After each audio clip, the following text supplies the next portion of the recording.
In today's video, I'm going to show you how to install uBlock Origin Lite to Safari on your Mac. The first thing we need to do is to install the ad blocker. To do this, you want to click on the Apple logo in the top left hand corner, and in the drop down menu you want to select App Store. Once you're inside the App Store, you want to click on the search box, and you want to search for uBlock Origin Lite. Once you've searched for it, should be the top result, which will look like this. Now you want to click on the Get button. However, mine shows the Cloud button because I've downloaded this in the past.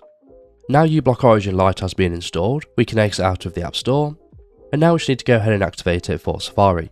So to do this, we're going to open the Safari application, and then you want to click on Safari in the top system menu bar, and in the drop down menu you want to select Settings.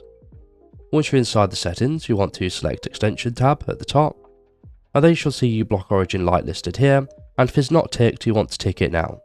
From here you want to select uBlock Origin, and then you want to click on Allow Private Browsing if you'd wish to do so, and you'll need to use Touch ID or a password.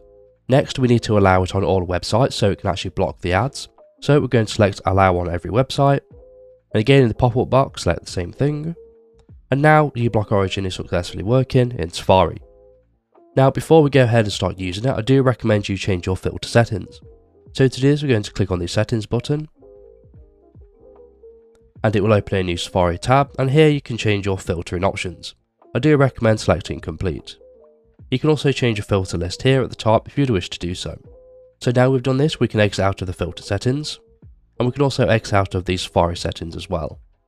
Now you want to quit out of Safari, and then you want to reopen it. And now uBlock Origin will be working just as intended. So if we go to a website for example with adverts, you see that all of the adverts are no longer appearing, and we can go ahead and start using Safari just as we normally would. You can also change your ad filtering options for specific websites, and to do that you want to click on the uBlock Origin logo at the top, and here you can change your filtering type.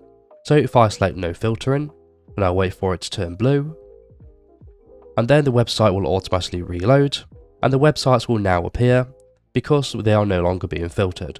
So again, we can start using Safari just as we normally would. And that's it. So if this video is helpful, please leave a like.